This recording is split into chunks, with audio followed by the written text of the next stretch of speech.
رحمت اللہ علیہ درویش تھے دلی کے، بہت سارے لوگ مرید تھے، ایک بڑا خدمت گزار مرید تھا، مزدوری کرتا تھا، غریب تھا، تو 6 بیٹیاں تھیں اس کی۔ حضرت صاحب کے پاس روز آ کے کہتا حضور بچیوں کے لیے دعا کرے، اللہ کوئی اسباب پیدا کر دے، ایک بچی کی شادی کا خرچہ 1000 دینار ہے اور میں غریب ہوں۔ حضرت صاحب دعا کر دیتے۔ خانقاہ شریف کے تھوڑے ہی فاصلے پر حضرت جہاں بیٹھ کے مریدوں کی تربیت کرتے تھے، اس سے تھوڑا ہی فاصلے پر نا ایک عیسائی رہتا تھا، بڑا مالدار تھا، بڑی سارے اونٹ، گائیں، بھیڑ، بکریاں رکھی ہوئی تھی، اور حضرت شرف الدین رحمت اللہ علیہ کی بڑی مخالفت کرتا تھا۔ اور یہ جو آپ کا غریب مرید تھا، یہ اس کا پڑوسی تھا، ایک دن بلا کے نا ان کو کہنے لگا کہ تو کدھر جا کے جو ہے وہ ٹکرے مار رہا ہے، وہاں سے کچھ نہیں ملنے والا، وہ تجھے کیا دیں گے جن کی خانقاہ خود چندے پہ چلتی ہے، مدرسہ چندے پہ چلتا ہے، مسجد چندے پہ چلتی ہے، تیری بیٹی کا معاملہ کہاں حل ہوگا؟ تو اس درویش نے کہا کہ تو میرے پیر کو نہیں جانتا، تو مجھے میرا محبوب نہیں ڈٹھا، تو پتہ نہیں نا، تو اس رستے کا مسافر نہیں، تو نہیں جانتا، ان کا بس چلے نا تو وہ ہر قیمت میں میری بیٹیوں کی شادی کرا دیں۔ اب وہ عیسائی تھا، کہنے لگا اچھا چلو ٹھیک ہے، اگر اتنی بات ہے نا تو جاؤ ان سے جا کے کہہ دو کہ 6 سال کے لیے میرے ساتھ معاہدہ کر لیں، وہ میرے جانوروں کو چارہ ڈال دیا کرے، 6 سال ڈیوٹی کرے، میں 6000 دینار دے دیتا ہوں۔ وہ میرے ساتھ 6 سال میرے جانوروں کو چارہ ڈالے، رکھتے ہیں نا آپ چارہ ڈالنے کے لیے ایڈوانس پیسے دے کے، اب تو لوگ انہیں بھی غلام ہی بنا لیتے ہیں، بڑی تھوڑی تنخواہ دیتے ہیں، ظلم کرتے ہیں، پورا معاوضہ نہیں دیتے۔ حضرت شیخ شرف الدین کے بارے میں وہ کہنے لگا جب اپنے پیر سے جا کے کہہ کہ میرے جانوروں کو 6 سال چارہ ڈالے، میں 6000 دے دیتا ہوں، تو جو کہتا ہے ہر قیمت پہ جانے کو تیار ہے۔ اس نے جب یہ بات کی تو مرید نے ناراض ہو گیا، وہ لڑائی ہو گئی، گریبان پکڑ لیا، جھگڑا ہوا، بات بڑی دور گئی، اس طرح کی بات کرتا میرے حضرت کے بارے میں، تیرے جیسے کئی میں وہاں کام پہ رکھا دوں۔ جب وہ بڑی بحث ہوئی، بات محلے میں، علاقے میں پھیل گئی، دنیا نے سن لی، تو شیخ شرف الدین تک بھی پہنچ گئی۔ اس طرح جھگڑا ہوا ہے، لوگ سو گئے عشاء کی نماز کے بعد۔ حضرت صاحب نے نا سر پہ کپڑا لیا، اس عیسائی کے دروازے پہ دستک دی، وہ باہر آیا، فرمانے لگے لوگ تو سوچ سمجھ کے ملازم رکھتے ہیں، تو نے بھی تو سوچ ہی لیا ہوگا، تبھی تو مجھے آفر کی ہے، تو اپنی آفر پہ قائم ہے، واقعی مجھے رکھ لے گا اور 6000 دینار دے دے گا؟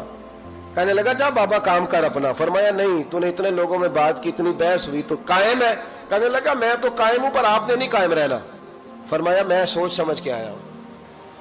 اس نے کہا آپ ڈیوٹی کریں گے، بحثوں کو چارہ ڈالیں گے؟ فرمایا ایک شرط، بس جب اذان ہو جائے نا تو مجھے رب کی نماز پڑھنے کی اجازت دے دینا، باقی صبح و شام جو تو کہے گا۔ اگر اس غریب کی بیٹیاں بیائی جائیں تو مجھے اور کیا چاہیے، اس کی 6 بیٹیوں کا بوجھ ہے اس کے سر پہ، تو مجھے رکھ لے۔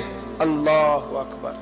وہ کہنے لگا چلے پہ میرے ساتھ خط بندگی کر لیں، آج کل ہم اسٹام کرتے ہیں، اس زمانے میں خط بندگی ہوتا تھا، غلامی کا خط، قاضی شہر کے پاس، یعنی اس کا خیال تھا کہ چلو اسٹام کی بات کروں گا تو بھاگ جائیں گے۔ فرمایا چل میں تیار ہوں۔ قاضی تک گئے، طے ہو گیا، 6000 دینار دے دیے۔ حضرت نے مرید کو بلایا، فرمایا پتر یہ لے جا، جا میری بیٹیوں کو روانہ کر دے۔ کہنے لگا حضور یہ کیا کر رہے ہو آپ، کچھ سوچیں۔ فرمایا یار جب تجھے بیٹا بنا لیا تو پھر میری پوتیاں تو لگتی ہیں نا، میرا حق تو بنتا ہے نا، جا کے ڈیوٹی کر، ان کو بیاہ دے۔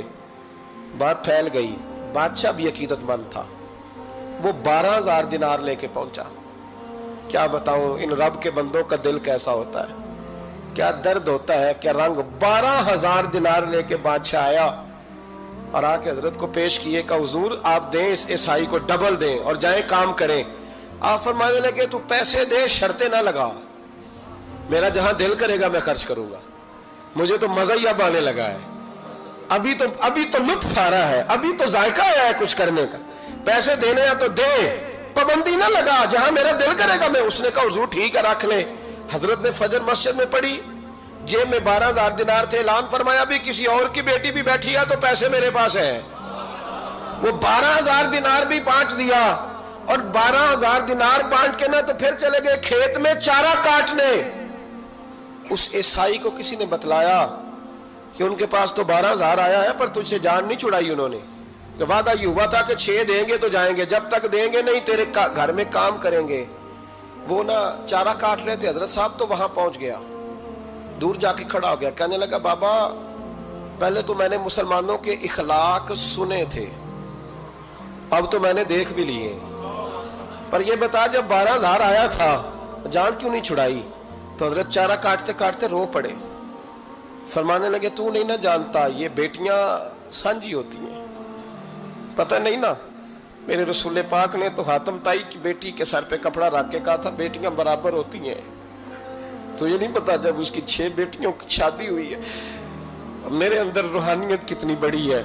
فرمایا پھر 12,000 آیا ہے تو 2-4 بچیاں پھر گئی ہیں، تو یہ نہیں پتا میں اندر سے راضی کتنا ہوں، میں تیری نوکری کرتا رہوں گا، پتہ نہیں اللہ کتنی بیٹیوں کو بیاہ دے گا۔ اتنا رویا وہ عیسائی کے پیروں میں بیٹھ گیا، کہنے لگا بابا میں نے تیری مخالفت کی ہے پر تیرے قریب آ کے پتہ چلا ہے کہ تو بہت اونچے اخلاق کا مالک ہے، اور اگر تیرا یہ مقام ہے تو تجھے اخلاق سکھانے والے محمد عربی کی شان کتنی ہوگی۔ ظالم کی بولیے جاتے نہیں لوگ جھوٹے گواہ بن کے، وکیل صاحب کو نہیں پتا ہوتا کہ یہ بندہ مجرم ہے جو میرے پاس آیا، کیا مجرموں کے وکیل نہیں ہوتے؟ بولے تو اس کو پتا نہیں ہوتا وکیل صاحب کو کہ یہ صاحب مجرم ہے، میرے پاس مقدمہ لے کے آئے، اور اگر بے ادبی نہ ہو جائے تو میرا خیال ہے قاضی عدالت کو بھی پتا ہوتا ہے کہ مجرم کون ہے اور مظلوم۔ میرے نبی پاک صلی اللہ علیہ وسلم نے اس قدر زیادہ سختی فرمائی اس مسئلے میں، فرمایا جس کو پتا تھا کہ فلاں آدمی ظالم ہے، ظلم کر رہا، پھر وہ ظالم کا گواہ بنا یا اس نے ظالم کی مدد کی، کتنی کی؟ شارحین لکھتے ہیں چاہے اس نے ایک جملہ بول کے کی، چاہے ایک، سارے بولیے، چاہے ایک غریب کو اس نے ظلم کیا تو کہتے ہیں علاج یہ سی، چاہے ایک جملہ بول کے کی، شارحین اس حدیث کی شرح میں لکھتے ہیں ایک جملہ بول کے چاہے مدد کی، جس بندے نے کسی ظالم کی مدد کی کسی مقدمے میں یا کسی صورت میں اور اسے پتا تھا یہ ظالم ہے، میرے نبی پاک صلی اللہ تعالیٰ علیہ وسلم فرماتے ہیں اگر اس نے مدد کی، ابھی ظالم کی بات نہیں ہو رہی، ظالم کے مددگار کی بات ہو رہی، اگر کسی نے ظالم کی مدد کی تو حضور فرماتے ہیں خدا بھی اس سے بری و ذمہ ہے، رسول بھی اس سے بری و ذمہ ہے۔ سنبھال کے رکھے اپنی نمازیں، قربانیاں، حج، زکوٰۃ سنبھال کے رکھے۔ اگر ظالموں کا مددگار ہے، الیکشن آ لینے دے، آپ کو نظر آ جائے گا کون کون ظالموں کا مددگار ہے، نظر آ جائے گا۔ اپنی جیب سے لوگ پیسے دے کے ظالموں کی مدد کریں گے، ان کے فلیکس چھپوائیں گے، بورڈ لگوائیں گے، جیبوں سے پیسے دے گے۔ ہم نے خود آگ لگائی ہے چمن میں اپنے، بے سبب گردشی ایام کو الزام نہ دو، ہم نے خود نور کا ظلمت سے کیا ہے سودا، کر کے توہین سحر شام کو الزام نہ دو۔ ظالموں کے مددگار میدان میں آ گئے، یہ چھوٹا لفظ نہیں، میرے حبیب پاک صلی اللہ علیہ وسلم نے فرمایا جو ظالم کا مددگار ہے سن لے جو سجن کے ساتھ کچہری جاتا ہے، وہ یاد رکھے جو دوست کا گواہ بنتا ہے، وہ یاد رکھے جو کہتا ہے میں مانگی گیا تھا، مجھے بلایا گیا تھا قبضہ چھڑانے کے لیے کسی غریب بیوہ کی جائیداد پہ، کب وہ سن لے تو مدد کر کے نہیں آیا، تو خدا کے ذمے سے نکل گیا ہے۔ رسول پاک نے فرمایا تیرا میرا تعلق ختم ہو گیا، تو ظالم کا مددگار ہو گیا، پھر تو کہتا میں بے چین ہوں، میں بے قرار ہوں، میں آزمائش کا شکار ہوں، پلٹ کے دیکھ تو صحیح تیرا گناہ کتنا بڑا ہے۔ میرے نبی پاک صلی اللہ علیہ وسلم کا ایک اور فرمان سن لیں، ابن ماجہ ابو داؤد میں موجود ہے، اس حدیث کو آپ نے یاد کر لینا ہے، کر لیں گے انشاءاللہ، سارے کہیے انشاءاللہ کر لیں گے یاد۔ حضور صلی اللہ علیہ وسلم نے فرمایا اگر تو ظالم کی مدد کرے گا نا، یہ لفظ دل کی تختی پہ لکھ لینا، یہ مکافات عمل ہے، مکافات عمل دنیا، ادھر کرو گے تو ادھر بھرو گے۔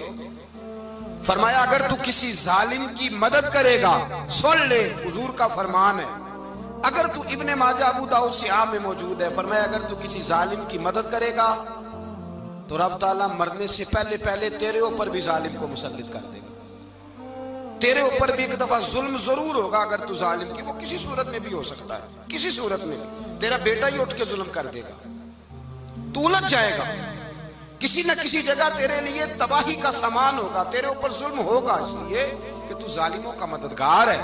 چاہیے یہ تھا کہ تو مظلوم کی مدد کرتا، انسانی ایمانی یقین کا فریضہ سر انجام دیتا، تو ظالموں کا مددگار ہو گیا۔ ٹٹول کے دیکھ لیں، رزلٹ نکال کے دیکھ لیں، ہمارے زمانے میں ظالموں کے مددگار زیادہ ہیں، اتنی لمبی زبانیں نکال کے ظالموں کی مدد کرتے ہیں، بڑے بڑے کالم نویس اللہ نے انہیں قدرت دی لکھنے کی، تو اپنا قلم ظالموں کی مدد میں خرچ کرتے ہیں۔ وہ لوگ جن کو اللہ تبارک و تعالیٰ نے قدرت دی، ہمت دی، طاقت دی، کچھ لوگ ان کے حلقہ احباب میں، وہ اپنے لوگوں کو استعمال کر کے ظالموں کی مدد کرتے ہیں، ظالموں کی مدد کرتے ہیں۔ میرے نبی کریم سید عالم نور مجسم صلی اللہ علیہ وسلم نے فرمایا اگر تو نے ظالم کی مدد کی تو جب تک تو توبہ نہیں کرے گا رب تجھ سے ناراض ہی رہے گا۔ اللہ تجھ سے، او بھائی جس سے رب بھی ناراض ہو گیا، نہ کھانا نہ پینا نہ سونا نہ جاگنا نہ نیند، پھر تیری ہر چیز تیرے لیے آزمائش ہو جائے گی، پھر تیرا سایہ بھی تیرے لیے خوف کا سامان بنے گا، پھر زندگی جیتی جاگتی لاش بن جائے گی، تو اپنے کندھوں پر اپنی میت اٹھائے پھرے گا جب تو ظالم کا مددگار ہوگا۔ اور نبی پاک صلی اللہ علیہ وسلم نے فرمایا ظالموں کا مددگار بھی ظالم ہوتا ہے، ظالموں کا مددگار بھی، سارے بولے ظالموں کا مددگار بھی نہیں، کو نہیں، آپ سارے نہیں بولے، ایک دفعہ بولے ظالموں کا مددگار بھی، پکی بات ہے، ظالموں کا مددگار بھی۔ اللہ اکبر، جس کا یارانہ ہو، جس کا دوستانہ ہو، جو کہے میں نے نا اس کو اوکھے ویلے کے لیے ظالم کو یاد رکھا ہوا ہے۔ کبھی مشکل میں رکھے نہیں ہوئے لوگوں نے ظالم دوست، کہتے میں نے رکھے ہوئے ہیں، بلکہ ہمارے دیہات میں تو کہتے ہیں میں نے بازو بنائے ہوئے ہیں۔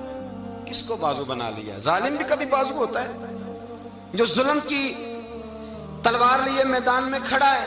قارون، حامان، فرعون، نمرود کا حال نہیں لوگوں نے دیکھا؟ اپنے زمانے میں آپ نے کتنے لوگ نہیں دیکھے جن کے سائے سے، آواز سے لوگ کانپتے تھے؟ پھر پولیس کی گاڑیوں میں وہ اس طرح مردہ پڑے کہ دنیا نے تماشا دیکھا ان کا۔ یہ رنگ ہم نے دیکھے نہیں اپنے آنکھوں سے۔ فرمایا ظالم کا مددگار بھی، جو کار میں بٹھا کے لے کے گیا وہ بھی ظالم، جس نے چائے پلائی وہ بھی، جس شخص نے کھانا کھلایا وہ بھی، جو کچہری تک ساتھ گیا وہ بھی، جس نے فلیکس کے نیچے بڑے شرابی کے نیچے چھوٹی اپنی فوٹو لگائی وہ بھی، جو ووٹ کی پرچی ڈالنے گیا وہ بھی۔ کہہ دینا باہر نکل کے کہ حضرت صاحب نے سیاسی تقریر کی ہے، کہہ دینا، پر بات تو سچی ہے نا۔ خو کرے ہم تو سے تھوڑا سا گلا بھی سن لے، خو کرے ہم تو سے تھوڑا سا بھی گلا۔ امام مالک کے پاس ایک بندہ آیا، اس نے کہا حضور میں درزی ہوں، ایک ظالم بادشاہ مجھ سے کپڑے سلواتا ہے، میں تو ظالموں کا مددگار نہیں نا۔ ایک ظالم بادشاہ مجھ سے، حضور میں تو مددگار نہیں نا ظالموں کا، جو فرمایا ظالموں کا مددگار بھی ظالم ہوتا ہے، تو کپڑے لے کے آتا ہے میں سی کے دے دیتا ہوں، ذمہ داری نہیں۔ یہ ایک آدمی دکاندار ہے، اس سے کوئی بندہ چیز خریدنے آئے گا تو تھوڑی کہے گا میں نے نہیں دینی، تو دے گا۔ کوئی بندہ اگر کسی شخص سے کوئی کام کہتا ہے جو اس کی فیلڈ ہے، اس کا شعبہ ہے، اس کا معاش کا وہ سلسلہ ہے، کہتے ہیں یا رسول اللہ صلی اللہ علیہ وسلم ظالموں کا مددگار بھی ظالم، حضور نے فرما دیا۔ تو امام مالک سے بندے نے مسئلہ پوچھا، دل کی تختی پہ لکھنے والی باتیں ہیں، کہا حضور میں درزی ہوں، ظالم کپڑے سلواتے ہیں، میں تو مددگار نہیں نا۔ امام صاحب کہنے لگے نہیں، مددگار تو وہ ہوگا جو تجھے سوئی دھاگا فراہم کرے گا، تو پورے کپڑے سی کے دیتا ہے، تو خود بہت بڑا ظالم ہے، تو پورے سوٹ سی کے دیتا ہے، تو بہت بڑا ظالم خود ہے۔ مددگار تو وہ ہوگا جو تجھے دھاگا دے گا، جو تجھے بٹن دے گا، جو تجھے نلکی دے گا۔ جو ظالم سے اتنی نفرت ظلم کر کے بندہ ہے، یہاں تو ہمارے زمانے میں ہیرو بن جاتے ہیں لوگ، ظالم ہیرو ہے، لوگ اس سے ڈرتے پھرتے ہیں، گھومتے پھرتے ہیں، اور بہت سارے کم مزاج لوگ اس کے پیچھے ہاتھ باندھ کے پھرتے ہیں۔ ظالموں کی مدد کرنا، ظالموں کے ساتھ رہنا، یہ ظلم ہے، ظلم، یہ زیادتی ہے۔ میرے نبی پاک صلی اللہ تعالی علیہ وآلہ وسلم نے ارشاد فرمایا یاد رکھو، رب فرماتا ہے میں مظلوم کی مدد ضرور کروں گا، چاہے جلدی کروں چاہے دیر سے کروں، میں مظلوم کی مدد۔ اور حضور صلی اللہ علیہ وسلم نے فرمایا ہے، حضرت معاذ بن جبل کہتے ہیں حضور نے مجھے یمن کا گورنر بنایا، جب میں جانے لگا نا تو حضور نے بڑی نصیحتیں کی، بخاری میں موجود ہے، فرماتے ہیں جب میں پلٹنے لگا تو میرے رسول نے فرمایا معاذ ایک منٹ ٹھہر جا، ایک بات میری یاد رکھنا، اس کو نہ بھولنا۔ کہا حضور کیا؟ فرمایا دیکھنا کسی پہ ظلم نہ کر بیٹھنا، کہیں تجھ سے زیادتی نہ ہو جائے۔ محبوبہ پھر حضور نے فرمایا سن میرے معاذ، میں تجھے گورنر بنا رہا ہوں، زیادتی نہ کر بیٹھنا۔ یا رسول اللہ صلی اللہ علیہ وسلم کیا ہوتا ہے؟ تو میرے کریم نے فرمایا جب مظلوم دعا کے لیے ہاتھ اٹھاتا ہے تو عرش کا مالک کہتا ہے فرشتوں پیچھے ہٹ جاؤ، عرش کا مالک کہتا ہے فرشتوں پیچھے ہٹ جاؤ۔